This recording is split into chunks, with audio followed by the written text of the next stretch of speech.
What we're going to do is called a composite function. And all that means is we're going to take one function and insert it into the other. So this is our symbol, where the FOG. So I'm going to take the G function, which is this, and I'm going to substitute it where the X is in the other function. So FOG becomes 3, but I'm going to substitute the other function where X is. So X squared plus 6 and then minus 4.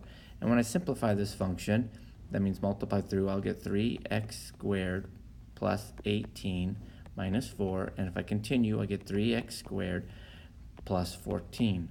And so the composite function of FG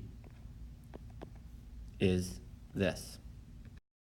Now, we can do the opposite one too. If I go G, I'm going to take the F function, and I'm going to now substitute where I see the X in the other G function. So G composite F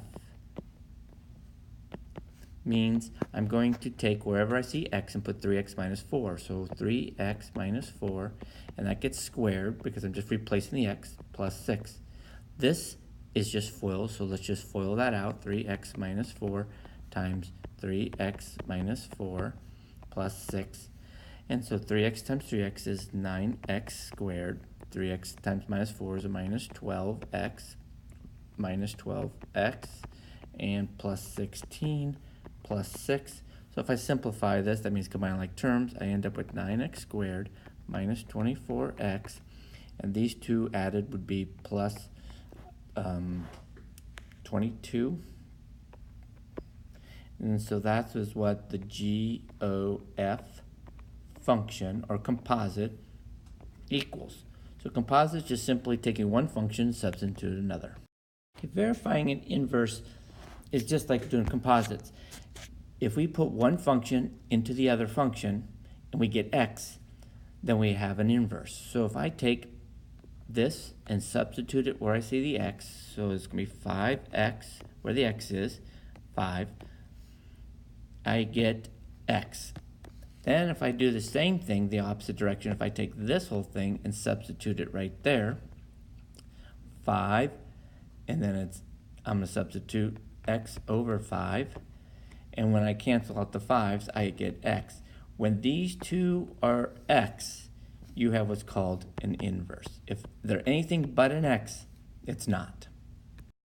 The last type is actually finding an inverse. So to find an inverse, we have to remember one thing. This really means y. So if I change it to a y, 7x minus.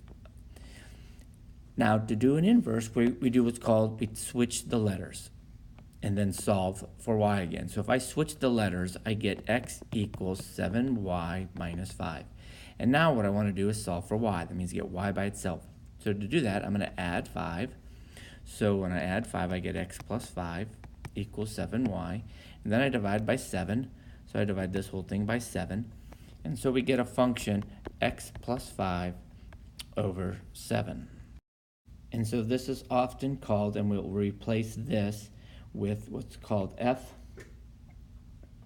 of -1, meaning inverse, equals this x plus 5 over 7. So that's how we write it. So we just replace the x and the y, and we get the inverse function.